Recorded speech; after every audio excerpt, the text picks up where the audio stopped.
Nobody logs onto the internet expecting to feel worse. We open our phones out of habit, boredom, or curiosity, but somehow we close the app feeling irritated, anxious, or strangely empty. It's not because something bad happened to us personally, it's because the internet has become a place that constantly demands emotion without offering resolution. And the longer we live inside it, the harder it becomes to tell whether the problem is the content or the system itself. The human brain evolved to handle small groups, direct feedback, and slow moving information. For most of history, the number of people whose opinions mattered to you could fit in a room. Today, the internet exposes us to thousands of voices every day, many of them angry, performative, or emotionally charged. This isn't just overwhelming, it's biologically unnatural. Psychological research shows that constant exposure to emotionally intense content increases stress, anxiety, and cognitive fatigue. Our brains don't distinguish between personal threat and symbolic conflict very well. So when we see outrage, conflict, or crisis on a screen, our nervous system still reacts as if it's real and immediate. The problem is that online conflict never ends.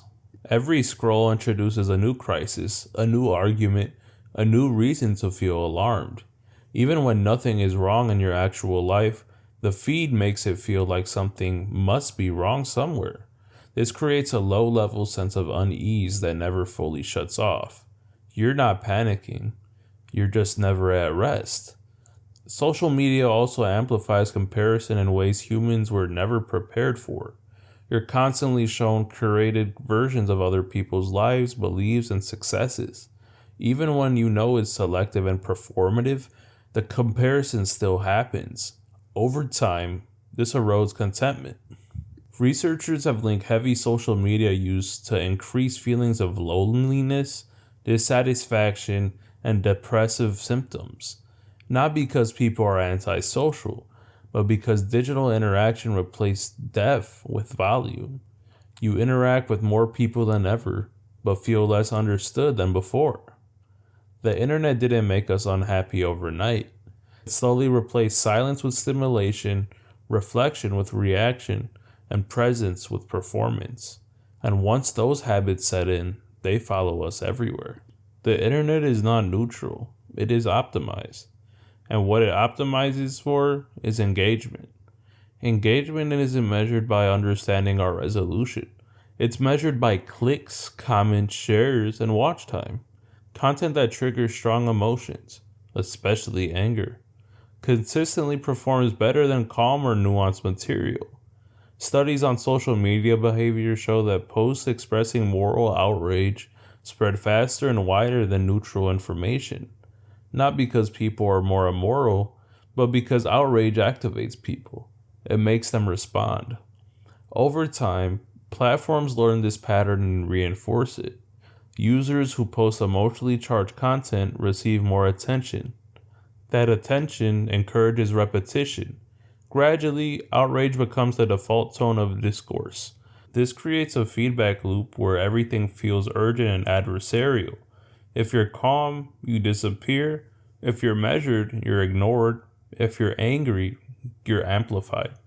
As a result, public conversation becomes distorted. Extreme positions feel more common than they actually are. Moderate voices retreat, not because they don't exist, but because the cost of speaking feels too high. This environment trains users to react instead of reflect, to respond instead of understand, and eventually to view disagreement as a threat rather than an opportunity to learn. The exhaustion people feel online isn't accidental. It's the result of living in a system that constantly pulls emotional energy without ever returning it. People often say the solution is to log off, and while taking breaks helps, it doesn't undo the habits the internet has already trained into us. We don't just consume content online anymore. We think in internet terms. We anticipate reactions, we pre-edit our thoughts, and we mentally prepare arguments for conversations that haven't even happened yet. The internet has become an infrastructure. It shapes how news spreads, how opinions form, and how people understand each other.